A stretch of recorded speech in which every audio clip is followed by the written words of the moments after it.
Okay, here we have standard and we do get the first bar. I think the spacing looks good here. You certainly left her far enough. She just chooses, in my opinion, to take off early. On a self-release like this, especially after they've pounded the bar, I usually, for dogs like this, I would leave the ring. You may not need to if start lines are not an issue, and this is the first time she's done something like this. Let's see if we go one and up. I think there's enough time for her to get in, enough space for her to get in a second stride.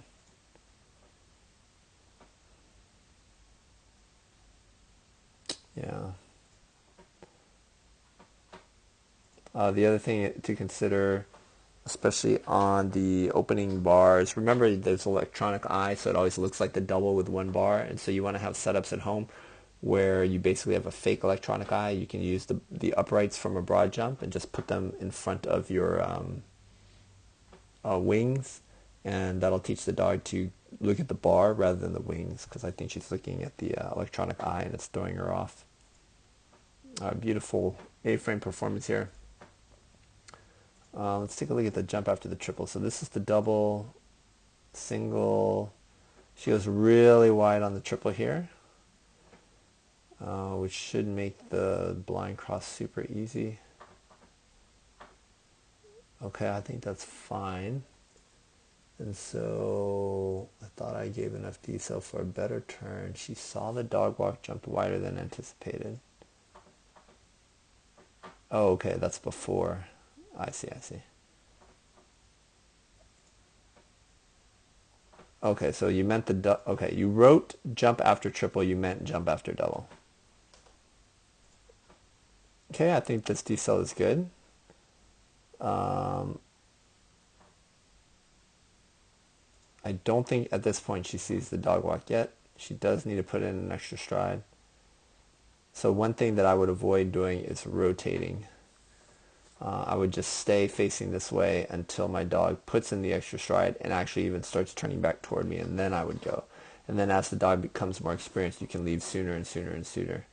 But what I found with Gitchy in the first year we were doing this handling is if you stop, plenty of time for the decel, but then you rotate out, the dog, it's like it cancels your decel. The dog reads that rotation as an accelerating move, and so they just immediately take off again.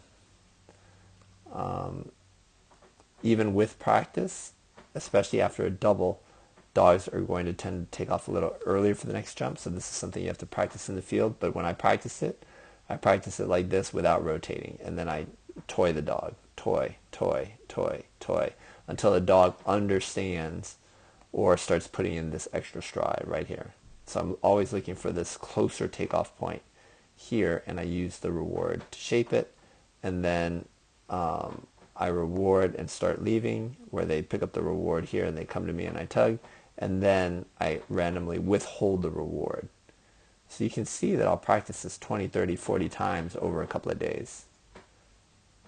Get in that number of repetitions to try and get this extra stride in rather than having them take off from over here. Okay, so I agree with you. I think the decel is well timed, but definitely went long there. And not rotating could help. If it doesn't help, then you need more training.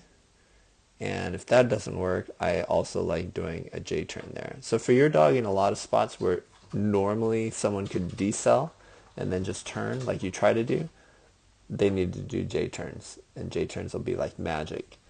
But most of your J turns can't be done from this far out. You'll need to be a little bit closer to the wing for the dog, and then you almost always have to rear cross in the next part of the course. So you can't J turn over here close to this wing, and I mean this wing here, but you can't J turn over here and then get around here and blind cross. You're almost always going to have to, as the dog comes and takes the triple and then the panel, you're going to have to rear cross in here. Okay, and then it looks like she blew the dog walk. See, it took her off. Yeah, so I think that's the right thing to do. All right. Let me know if you have any questions about that.